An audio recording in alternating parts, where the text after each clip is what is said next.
Alright, welcome back, ladies and gentlemen. We're dealing with 1.5 proportions. Short, sweet objective here. We're going to be solving proportions. Well, first of all, what is a proportion? It's a statement that two or more ratios or fractions are equal to each other. Well, okay, so if I could take a fraction 4/8, well, hopefully you look at that and think, hey, isn't that just the same as 1/2? Well, you're 100% correct. So what we've just created here is a proportion because I've got one fraction equal to another fraction. Simple as that. Well, of course, it's not always as obvious as 4/8 being 1/2, so we need a way to test whether the proportion is true. So basically I'm asking, does 12 over 18 equal 2 over 3?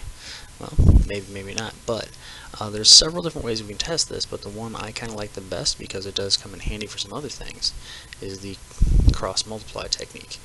Basically what we're going to do is we're going to multiply the 3 times 12 and 3 times 12. Actually, I'll write it out just to help stress what's going on.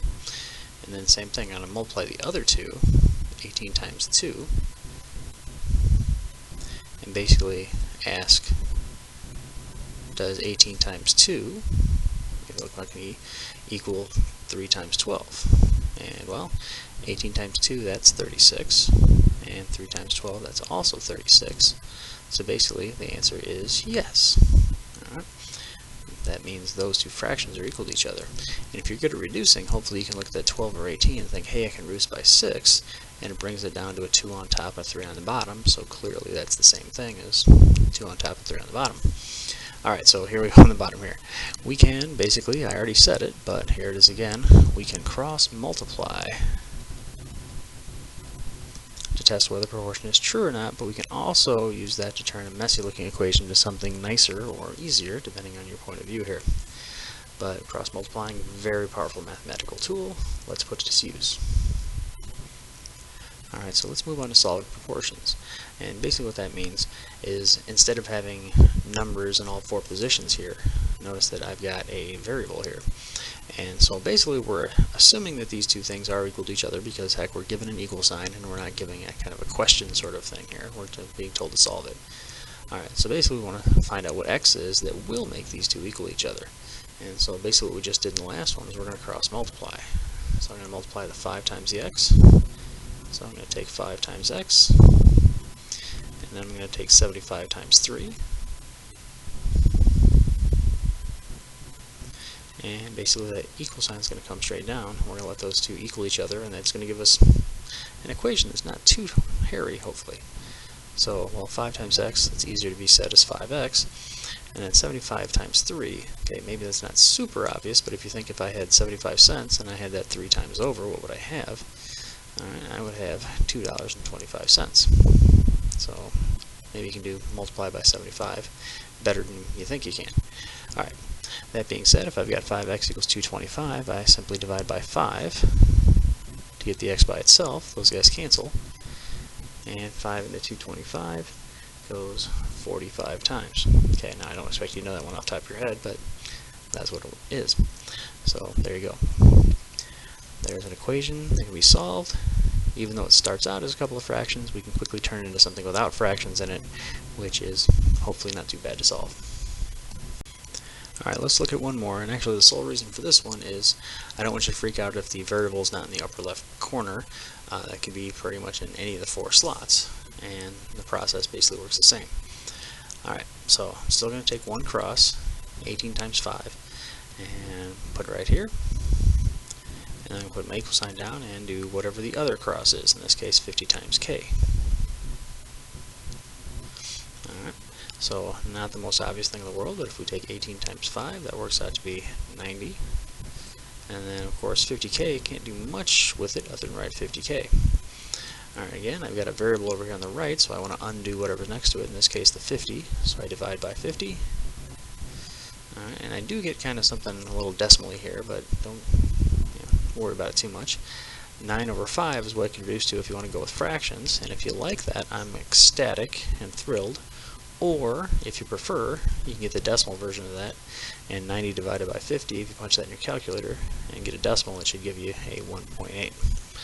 Of course, I don't need to see both of those answers out of you, just give me one of the two, and I'll be happy with whichever one you give.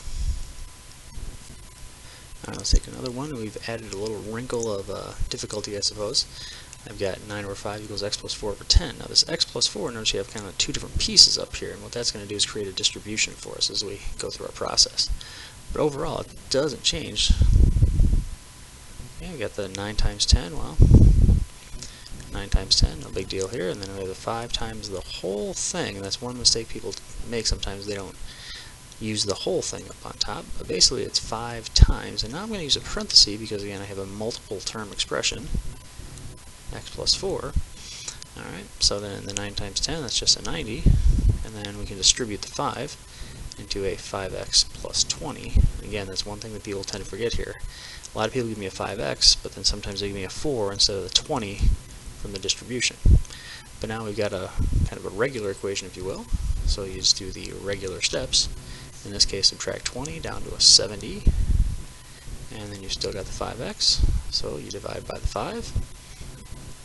Okay, and pardon me for turning my equation around, but I'm going to put my x on the left here, and then the 70 divided by 5, that's 14, and so there's your answer. Basically, the moral of the story, don't forget to distribute.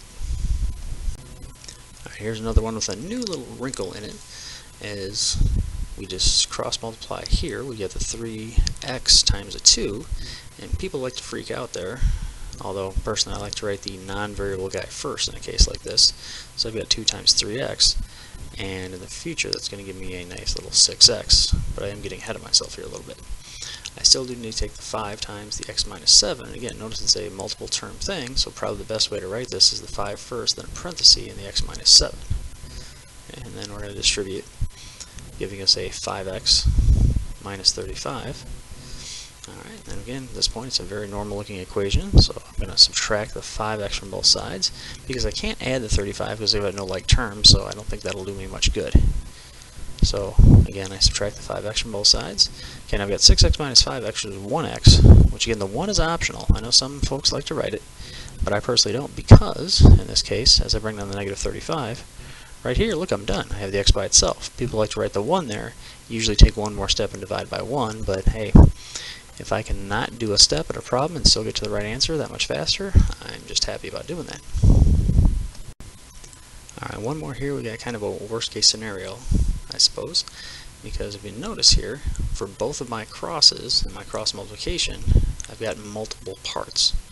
And so I'm going to have two distributions to do.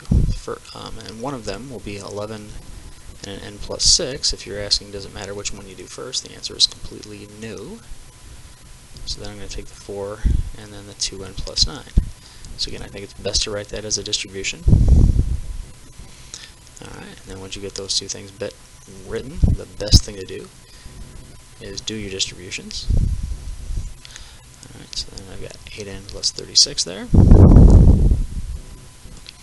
Alright, and then again, we got our standard variables on both sides type of equation. So what I like to do is cancel the lowest variable first, or the smallest variable.